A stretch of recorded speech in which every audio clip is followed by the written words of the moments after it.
नमस्कार विद्यार्थियों। आज के इस व्याख्यान में हम एक ऐसे राजनीतिक चिंतक की, एक ऐसे दार्शनिक की बात करने जा रहे हैं जिस पर अब तक सबसे कम बात हुई है और बहुत कम लोग उनके बारे में जानते हैं।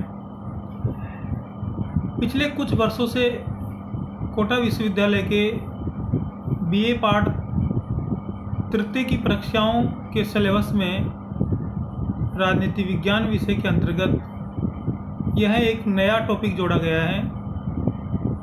वह है चीनी दार्शनिक कन्फ्यूशियस। पहले ये टॉपिक नहीं पढ़ाया जाता था कोटा विश्वविद्यालय की परीक्षाओं के सिलेबस में, लेकिन पिछले कुछ वर्षों से यह सिलेबस में जोड़ा गया है और कन्फ्यूशियस के संदर्भ में बहुत कम बात हुई है, बहुत कम लोग इनके बारे में जानते हैं। तो आज के इस व्याख्यान में हम कन्फ्यूशियस के राजनीतिक चिंतन, उनके दर्शन, उनके सिद्धांतों के ऊपर विस्तार से प्रकाश डालेंगे और मैं समझता हूँ कि यह व्याख्यान आपके लिए काफ़ी लाभदायक सिद्ध होगा, क्योंकि कन्फ्यूशियस के संदर्भ में कभी लघुतरात्मक या अति लघुतरात्मक प्रकार का प्रश्न परीक्षाओं में आ जाता है और विद्यार्थी इन प्रश्नों का जवाब देने में सक्षम नहीं हो पाते।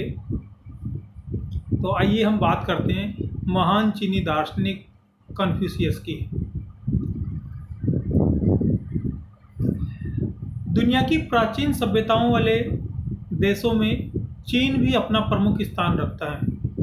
चीन की सभ्यता और संस्कृति एवं इतिहास भी उतना ही पुराना है जितना मेसोपोटामिया की सभ्यता, भारत की सभ्यता, यूनान की सभ्यता है। यदि चीन में कहीं से हम दर्शन की शुरुआत मानते हैं तो वह है महान चीनी दार्शनिक कन्फ्यूशियस के विचारों से, क्योंकि चीन में दर्शन की शुरुआत, दर्शन का बीजारोपण कन्फ्यूशियस के सिद्धांतों और उनके विचारों से ही हुआ है।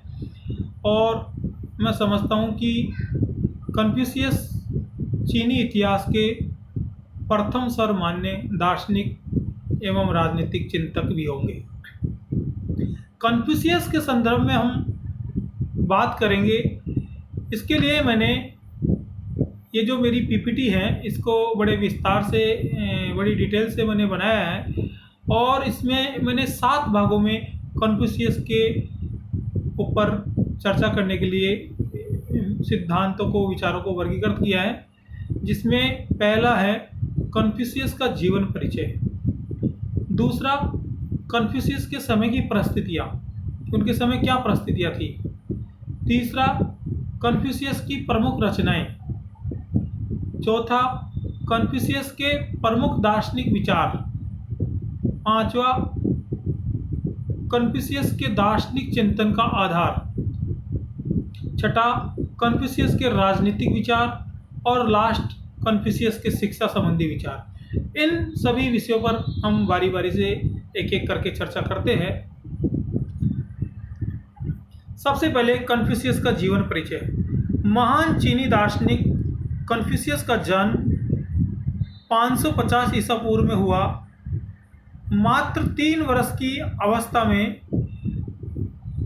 इनके पिता की मृत्यु हो जाने से इन्हें पैतृक सुख से वंचित होना पड़ा।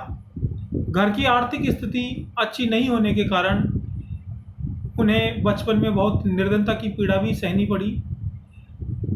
बहुत कष्ट में इनका जीवन रहा, प्रारंभिक जीवन। और इन सब कष्टपूर्ण जीवन से निकलते हुए 19 वर्ष की अवस्था में कन्फ्यूशियस का विवाह हो गया, जिससे उनके एक पुत्र और 2 पुत्रियां हुई। विवाह के बाद उन्हें स्टोर कीपर की सरकारी नौकरी मिल गई। उसके कुछ समय बाद उन्हें सरकारी बाग एवं पशुशाला का अध्यक्ष नियुक्त किया गया। तो ये कन्फ्यूशियस के प्रारंभिक जीवन में कुछ उथल पुथल रहे और फिर उनका एक व्यवस्थित जीवन भी प्रारंभ हुआ विवाह के बाद। कन्फ्यूशियस भारत के महान धर्म संस्थापक गौतम बुद्ध के समकालीन माने जाते हैं। कन्फ्यूशियस ने 22 वर्ष की अवस्था में एक विद्यालय की स्थापना की।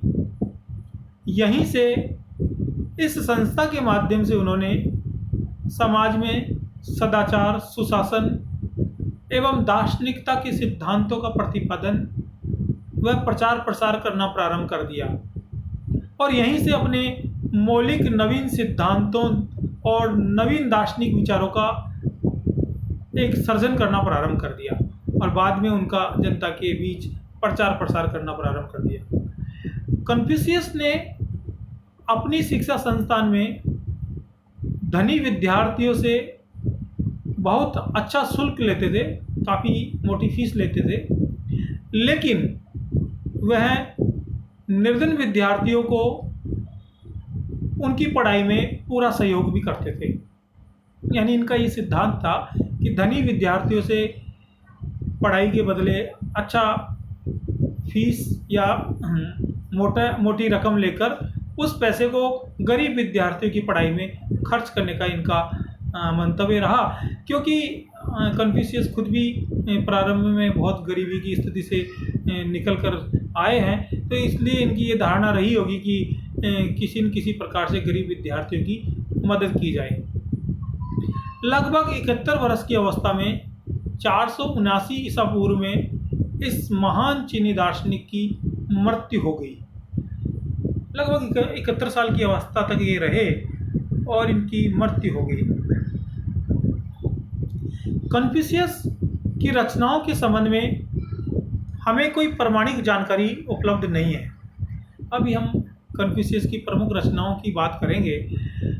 हालांकि उनकी रचनाओं के संबंध में कोई प्रमाणिक जानकारी उपलब्ध नहीं है, लेकिन उनकी जो संवाद शैली थी या उनकी गुरु शिष्य परंपरा थी या उनके समकालीन की इतिहास की जो घटनाएं थी या उनके जो दार्शनिकता के और राजनीतिकता के जो सिद्धांत थे, उनके आधार पर उन्होंने 5 ग्रंथों का संकलन एवं संपादन का कार्य किया, ऐसा माना जाता है, ऐसा कहा जाता है।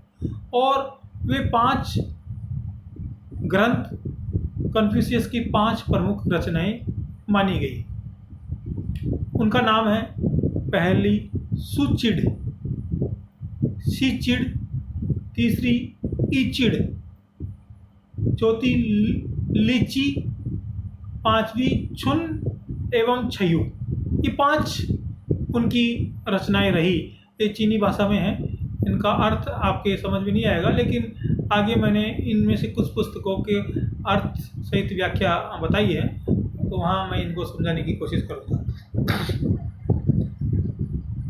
कन्फ्यूशियस के प्रमुख दार्शनिक विचार एवं प्रेरणा के स्रोत, प्रेरणादायक वाक्य जिनको अपन कह सकते हैं।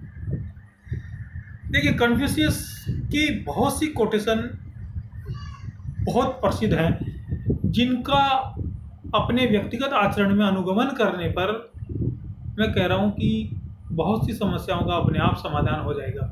तो ये इनके मौलिक दार्शनिक विचार हैं, जो चीनी दर्शन में या यूँ कह दीजिए कि विश्व के अन्य किसी दर्शन में कन्फ्यूशियस से पहले किसी भी विचारक के विचारों में देखने को नहीं मिलते। पहला, कन्फ्यूशियस कहते हैं कि आप किसी भी व्यक्ति के साथ ऐसा व्यवहार मत करिए जैसा व्यवहार आप अपने लिए पसंद नहीं करते हैं। ये बहुत बड़ी बात है। जो बात आपको अपने लिए पसंद नहीं हो, वह व्यवहार आप दूसरों के लिए मत करिए, क्योंकि जो आपको पसंद नहीं है तो वो दूसरों को फिर कैसे पसंद होगी। हो सकता है वो दूसरे की दिल को बहुत ठेस पहुँचाए। तो ऐसा व्यवहार मत करिए जो आप अपने लिए पसंद नहीं करते। दूसरा, कन्फ्यूशियस कहते हैं कि आप हमेशा उस काम का चयन करिए जिसे आप सबसे अधिक पसंद करते हैं। जिस काम को आप सबसे अधिक पसंद करते हैं, उस काम का चयन करिए। तीसरा, कन्फ्यूशियस के अनुसार बुद्धि, करुणा एवं साहस व्यक्ति के 3 सार्वभौमिक मान्यता प्राप्त नैतिक गुण हैं।